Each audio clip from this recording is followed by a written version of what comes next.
for launch in 3, 2, 1.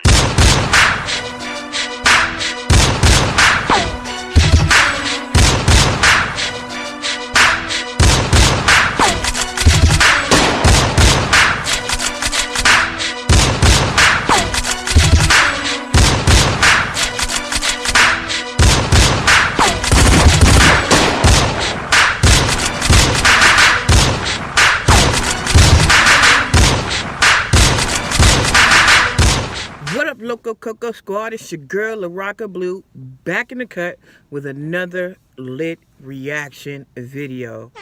This time this video is going to be a little bit serious, guys, so I hope you bear with me. It's a little bit of a social commentary. As you know, Kanye West just came back out of the woodworks, and out of nowhere he decided to do an interview with TMZ. So we're going to get all into that interview. And, you know, we're going to break it down. I'm going to give you my thoughts. I want you to get in the comments and tell me your thoughts about this video. I know we have fun here and it's all about love. So anything that I remark on this video is always going to be coming from a loving place. But before we do anything, and I do mean anything, local KoKo fam, you know I love y'all, future family members. I need y'all to smash that subscribe button, hit that like button, get up in the comments and let me know what you want to see. And we'll get those videos out to you. With that being said, look forward to the post notification shout out coming at the end of the video. And I hope you guys watch this video all the way through. With that out of the way, we're on the road to 1,000 subscribers. Once we reach 1,000, 5 lucky local KoKo squad members are going to be able to go to the LaRoca Blu apparel website and get an item of their choosing. I was actually working on a new design today. But anyway, to be part of that giveaway, all you have to do is let me know that you're subbed and your post notifications are turned on. You could do it down in the comments below. You can hit me up on Twitter at HerFriendForLife. Either way it go, just let me know you're subbed and your post notifications are turned on. And at the end of the day, we're going to pick 5 of you to get that great giveaway. Now, with all that talking done, local KoKo family, you know what time it is. Let's get to the video. I don't think people necessarily understand what happened last week with the Make America Great Again hat. What are you trying to do with the message you're sending? Well, it was really just my subconscious. It was a feeling I had, you know, like people were taught how to think, we're taught how to feel. We don't know how to think for ourselves. We don't know how to feel for ourselves. People say feel free, but they don't really want us to feel free. And I felt a freedom in, first of all, just doing something that everybody tells you not to do. And I get that vibe, you know what I'm saying? Feel how you want to feel about what Kanye has been doing on Instagram and Twitter lately. I get that vibe. Everybody go through that defiant stage where you just want to do what you want to do and you want to say what you want to say. And that was pretty much him doing that, following his subconscious. Now, if you don't really get into that, your subconscious is your original thoughts. It's like your first instinct. That's your subconscious.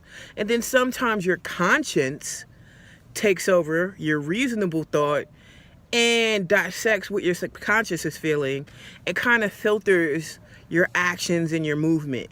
And so he was just moving with his subconscious mind, no filter, and he did that and threw on the Make America Great Again hat, and that's where he was with it. So I'm gonna take it as that, but let's see what else he talked about. I just love Trump. That's my boy. Like, you know, it's like so many rappers, you'll look at a video of Snoop Dogg loving Trump, but then he get in the office and now they don't love him. Like, Trump is one of rap's favorite people, right? But we talk about this, that before he was elected president, people in hip hop, it was an in thing to put Donald Trump in your rhyme. And I can understand that point, because a lot of rappers before Trump became president would put Trump in their rhymes. And it was not because they agreed with Trump's politics, but it was a status. Like, Trump was a wealthy guy and he was out there. He was the most out there wealthy guy. Obviously, we know that there are people who were more wealthier than Trump. A lot of rappers put Bill Gates in their rhymes because we know Bill Gates got more money than Trump, but it was more of, as a rapper, I've reached the plateau if I have Donald Trump money, shit like that. So they would put them in the rhymes, and I would get that. But another thing is also a lot of people who put Trump in their rhymes didn't know Trump's politics. Like, very few people knew the history of Trump, knew what was going on with Trump, unless you lived in the city of New York. If you lived outside of New York City, you didn't know Trump's stances on things, his history of racism, things like that. And the rappers that were from New York who did put Trump in their rhymes either were using it as a marker for success as far as money, or sometimes they were even bashing Trump. But you really got to get into the bars to see how the context is when his name is mentioned. You can't just say, oh yeah, back in the day, everybody had Trump in his rhymes. You got to put that in context and then go from there. But let's see what else he talk about. Somewhere. Yeah, and by the way, Right. I am in hip hop, but I'm not just in hip hop. I'm a black person in the black community, but I'm not just that. I feel like one thing is people try to minimize me to artists, hip hop, black community. Yeah, I'm always gonna represent that, but I also represent the world. When you hear about slavery for 400 years, that sounds like a choice. Like, you was there for 400 years and it's all of y'all? Now, Kanye, I know that you have more education than that. But just so I could keep this coming from a loving place, what I feel like you're doing is the if I were there syndrome. And you know how people do it. Something tragic will happen, something crazy will happen, and people be like, well, if I was there, I would have did this. Or if that were me, I would have did that. And realistically, you don't know what you would have done if you were in that situation. You don't know how you would have reacted if you were in those situations. Yes, slaves had white people outnumbered during slavery time. But the tactics that they were using to keep slaves under control, some of them tactics are still going on to this day. I know I have a lot of UK fans, and I don't know if you guys can relate to this. If you can, let me know in the comments. But some of them tactics are still going on today. You know what I'm saying? So the mindset of keeping people enslaved is still in practice today. No, for a long time, it wasn't as overt. Like, it was closeted racism and it was closeted mind control to keep you in your place. And I know in America, and especially coming from New York City and growing up how I grew up, like before, and I will say I was blessed at an early age that I was able to move communities and be more in a mixed community. But when I was only in a black community where the majority of the people in the community were black, like, we were conditioned to do certain things when white people were around, just so that there wouldn't be any kind of confrontation or you would get in trouble. And now it's going on today with the police killings and the recent thing that happened in Starbucks, that as a minority, you're expected to condition yourself to act a certain way so that white people won't treat you a certain way. And this is not all white people. Like I said, I was blessed to be able to move communities at a younger age, preteens, where my community was mixed and there were white people and everything. And I have a plethora of friends, all colors of the spectrum. And some of my best friends are white. The person that I care for the most and would give my heart to is white. You know what I'm saying? So it's not like, oh, I'm just this. Oh, I'm blacker than black. I'm black, y'all. But it's perspective. You know what I'm saying? So a lot of black people grew up in neighborhoods with only black people. And when you grow up in them black neighborhoods with only black people, you're taught and conditioned how to behave around white people so that there's no confrontation. So to say that slavery was a choice because there were so many black people, why didn't they stop it? It was because it was a condition that was beaten killed in, raped in a generation of black people who then wanted the generation after them not to go through that, so they taught them how to be obedient. So then you have the people who were broken in, the people who were taught how to be obedient, and then you come down to the people who were revolutionary, and that's when you start seeing the Nat Turners and all the different type of rebellions happening. But these things you would know if you read a book or two, and I know that you got more sense than that. You know, like, it's like we're mentally in prison. I like the word prison because slavery goes too direct to the idea of blacks. It's like slavery, Holocaust Jews, slavery is blacks. So prison is something that unites us as one race, blacks and whites being one race. That we're the human race. Do you feel that I'm feeling, do you feel that I'm being free and I'm thinking free? I actually don't think you're thinking anything. I think what you're doing right now is actually the absence of thought. And the reason why I feel like that is because Kanye, you're entitled to your opinion. You're entitled to believe whatever you want. But there is fact and real world, real life consequence behind everything that you just said. Facts. What he just said right there is facts. Now, I truly believe in Kanye's mind, he meant to say something different. And the way it came out his mouth totally came out the wrong way.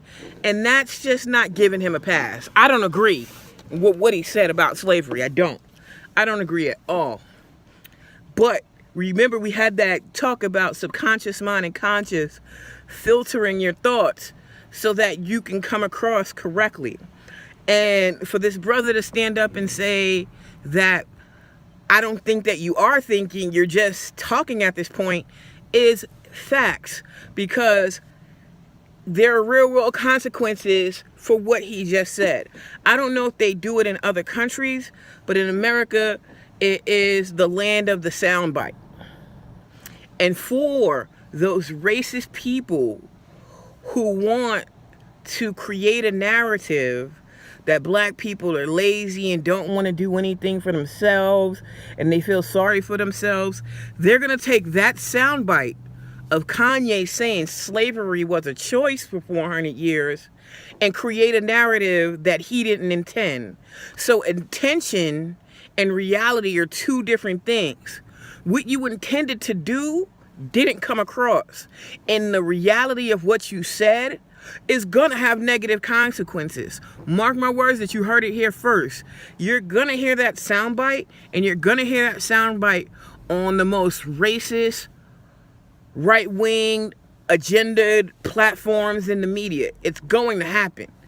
Mark my words, it's going to happen. While you are making music and being an artist and living the life that you've earned by being a genius, the rest of us in society have to deal with these threats to our lives. We have to deal with the marginalization that has come from the 400 years of slavery that you said for our people was a choice. I'm loving this brother right now because he's dropping gems.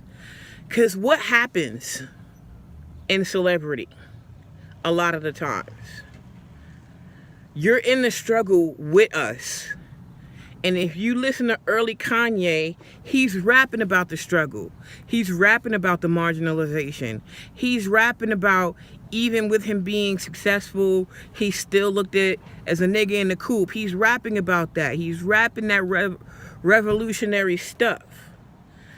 Somehow, and this is not for all celebrities of color, but I would say a lot. And even, let's just erase celebrities of color. Minorities who have made it, who leave the hood for all the right reasons, like they were tired of the dangers of the hood, things of that nature, and they leave the hood. It's like they leave the hood and feel like they have to turn into the person or people that were oppressing us. And that's not right. You know what I'm saying? Like, yeah, Kanye, you're rich. You have the luxury of living in a bubble. where that stuff doesn't affect you. You have enough money where you can move to where oppression doesn't exist or isolate yourself from it. You understand what I'm saying? But at the same time, there are people on the streets who are still living that struggle every day. Unfortunately, they can't rap or shoot a basketball or act. You know what I'm saying? And if we're being real, school isn't for everybody, and a lot of people don't learn that way. And even if they do go to school, they're looking at their neighborhoods, and there are no opportunities in their neighborhoods to warrant them to have the motivation to continue school. So you can talk from that bubble now that you're a multi-millionaire, removed from it, but don't forget that you were once one of us, one of the people in the street, marginalized, oppressed, discriminated against. And if it weren't for the fact that you were talented and you are a rap genius, I'm not going to take the crazy stuff you're talking about right now away from your rap genius. Let's even erase the Boop-Diddy Scoop record. Before that, you are a rap genius. You're a creative genius. But now you're living in the space where you're not living with your peers, in your peer group, in your circle. And I'm not talking about just hanging with the hood niggas that can bring you down, but even just being in your community to see that the stuff that you're talking about, as flippantly as you are, is still happening. Frankly, I'm disappointed, I'm appalled, and brother, I am unbelievably hurt by the fact that you have morphed into something, to me, that's not real. And brother, you're not alone with that. I promise you, brother, you're not alone with that. A lot of people were hurt by those tweets that you put out and those pictures that you put out with Trump. And you didn't stop to think that even in that rap you did with T.I., you were talking about how you're trying to lead with love, and the way you lead is to show how you love Trump. But at what cost? Are you willing to hurt all of us, the people who've been supporting you, the people who bought those records so that you could be a multi-millionaire, so that you could come from behind the producer's table and actually be a rapper? The people who bought those concert tickets, are you willing to sacrifice us to lead in love? And it's not a picking sides thing, because like I said, I have a lot of friends that I disagree with. I disagree with their politics.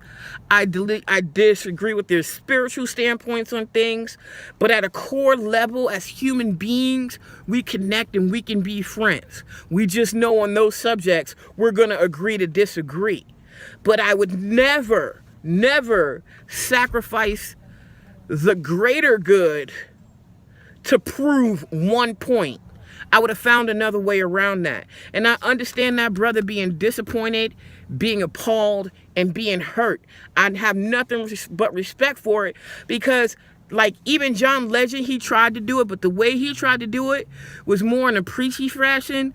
This was more in a conversation, like Kanye put a question out there to the room, and this brother stood up and answered the question. And I can honestly say he speaks for me. Like I could say, I couldn't find anything in what he said where, well, duh, brother, I don't disagree with that point. He speaks for me. So I can comfortably say that he speaks for a lot of minorities in America who supported Kanye West. Bro, you gotta be responsible, man. Bro, I'm sorry I hurt you. You gotta be responsible, dog. I'm sorry I hurt you, bro. Your voice is too big. Jim, and he ended it off with a gem.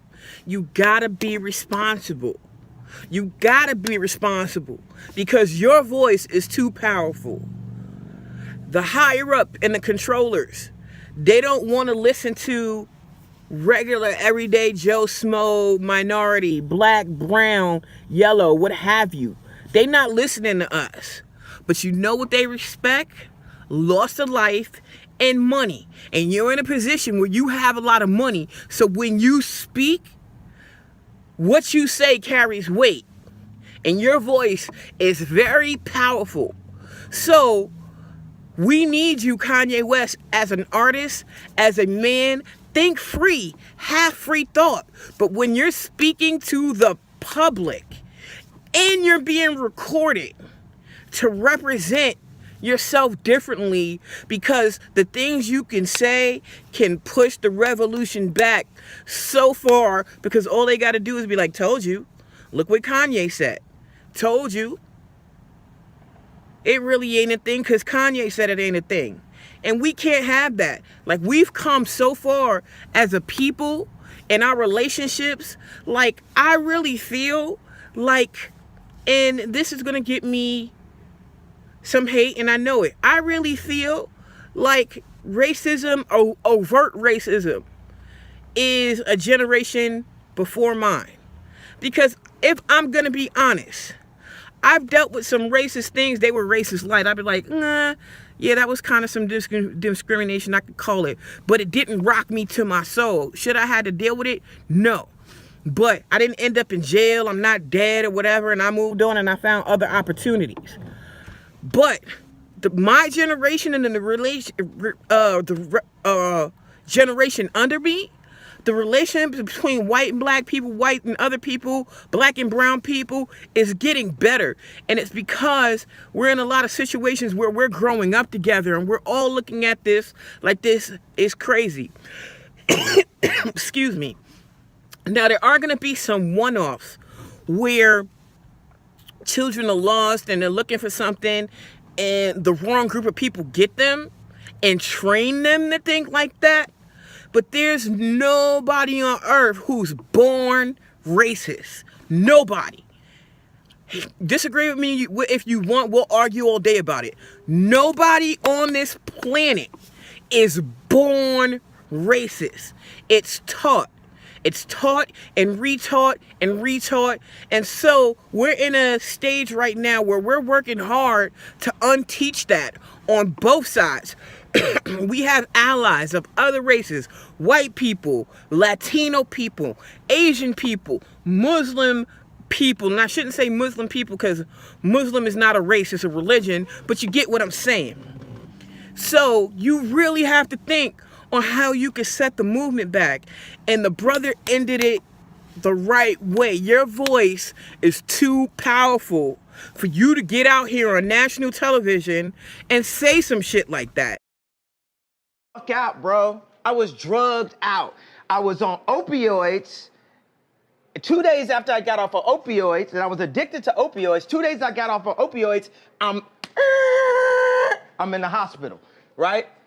I'm taking two. Hey, everyone listen to this. Okay, so that explains a lot what was going on during the mental breakdown. You know what I'm saying? You were going through withdrawals. You weren't in your right mind.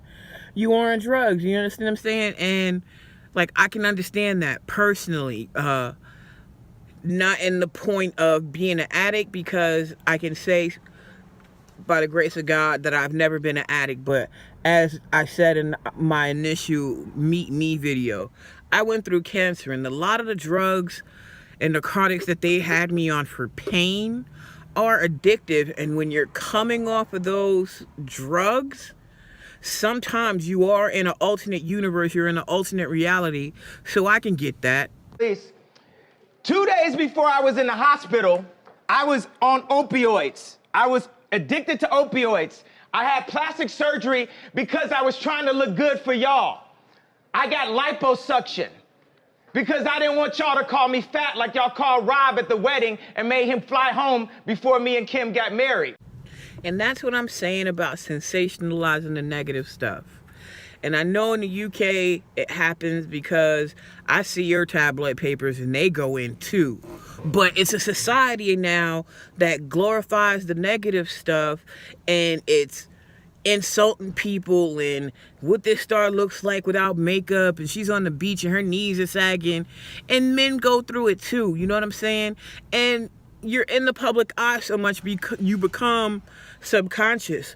But I do think Cat Williams hit the nail on the head that you can only be as subconscious as your budget allow. Because, like, Some of us have flaws that we know about that we want to change. We just don't have the finances to change them. We just can't call a doctor and be like, hey, I need to get rid of this. Let's set that appointment up. What I will say is, and God rest the dead, rest in peace to his mom, I would have felt like what happened to his mom would have been a cautionary tale, because the same cosmetic surgery that he went for, his mom died. So the last thing I would want to be doing is doing anything around liposuction or plastic surgery, because you know the ultimate cost for that is death. But you're in this public eye and you know people are going to be talking about you and you feel like you got to do something about it. And sometimes the money allows you to take the easy way out. So I get it, you know what I'm saying? And it's even like with El Jabbarge. He wasn't into drugs. He saw how it affected his family and would never take drugs. Then he had to have his wisdom teeth out and they gave him pain pills and he became addicted to pain pills. And people don't understand. Sometimes people don't start off being drug addicts. They have something happen to them medically, and the drugs that the doctor give them to heal, they get addicted to. And so a lot of people out here are not crackheads and heroin addicts and things like that. They're addicted to pain pills, Xanax, antidepressants and stuff like that. And this is because the doctor was like, you need this to get better. And you start telling yourself you need that to get better. So when you try to take yourself off of that, your metaphysical response is no, you need that to get better. So now you're taking drugs you don't need because some doctor told you needed them at one point. And we got to be careful of that. And so you got to listen. Like, it all is not just crazy. Sometimes there's a reason for it. And don't get me wrong, I'm not excusing none of the crazy shit that he said earlier. But I can understand where he's coming from here. I didn't want y'all to call me fat, so I got liposuction, right? And they gave me opioids, right? And I started taking 2 of them and then driving to work on the opioids, right? Then my boy, and I'd always ask my boy, you know, to hand me if it's, you know, we on tour, give me some weed, blah, blah, blah. So he had to go give me the opioids. And there was talks amongst my camp, like, Ye's popping pills, right? So when he handed this to me, he said, you know, this is used to kill genius, right? So I didn't take it. And that's a cautionary tale to you advice givers. I understand that your intentions are good. When you handing out this advice and you telling people stop, like me, I smoke cigarettes. I know cancer survivors smoking cigarettes. I know, I get it. But the worst thing to fucking think you can say to me is just stop. You don't know the consequences of just stopping anything. Look at Luther Vandross. This man was overweight for his whole life. People was like, yo, just get the bypass surgery. He got the bypass surgery listening to other people, lost weight too fast, his heart couldn't take it, and he died.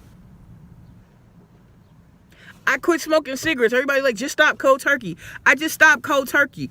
And then my appetite is through the roof to the point where I'm eating everything, and it's not healthy because now I'm eating everything. So it's not just stopping. Sometimes you have to learn how to stop in a healthy way, and it's going to be trial and error until you get there.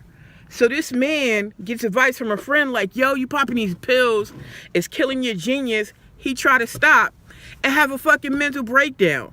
And now in the midst of his mental breakdown, the world is loving it. The world is loving it. They loving the fact that he going crazy and then he go into hiding.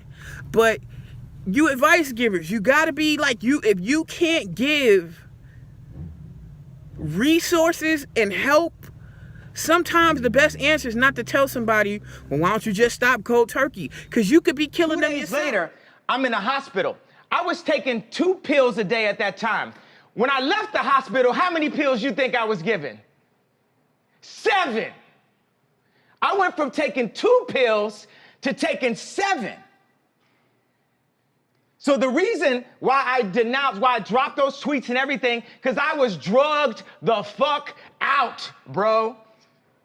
And I'm not drugged out. These pills that they want me to take 3 of a day, I take 1 a week, maybe 2 a week. Y'all had me scared of myself, of my vision. So I took some pills so I wouldn't go to the hospital and prove everyone right.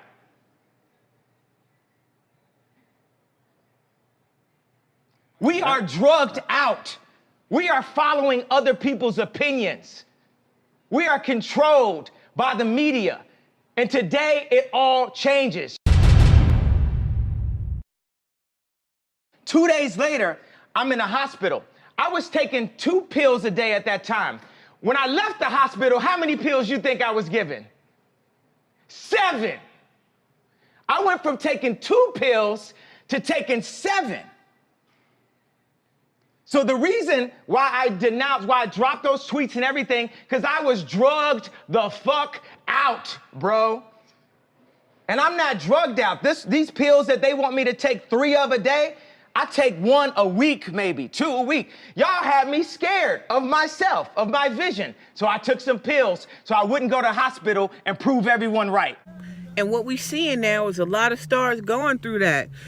They detoxing themselves and seeing the world for what it is, seeing their circle for what it is. And sometimes to the outside world looking in, it looked like they going crazy. It looked like they going crazy. This man went from having an addiction, a 2-pill-a-day addiction, to a doctor prescribing him 7 more pills. Look what they did to Michael Jackson. He didn't get them pills off the street. He had a doctor in his home prescribing them pills that was killing him.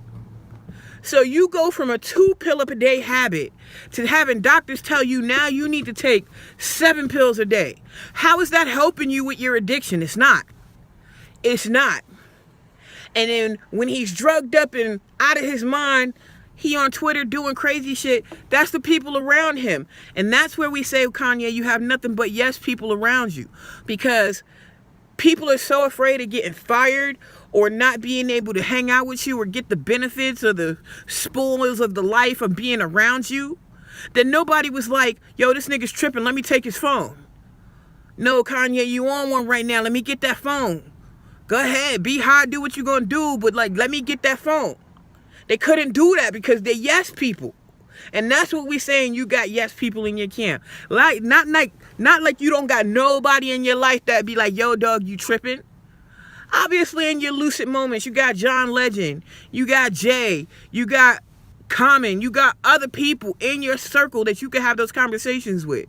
But when you doing the wrong thing, and we all know this, when we doing the wrong thing, we around the wrong people doing it. It's not like we was around a whole bunch of goody people and was like, yo, I'm gonna be the only motherfucker doing the wrong thing. We're usually around a crowd of people doing the wrong thing, and we go with the mob mentality like, man, I'm with everybody, I might as well just get with the vibe. And that's real. That's real. Again, doesn't excuse anything he said at the beginning of this interview, but what he's saying right now is real.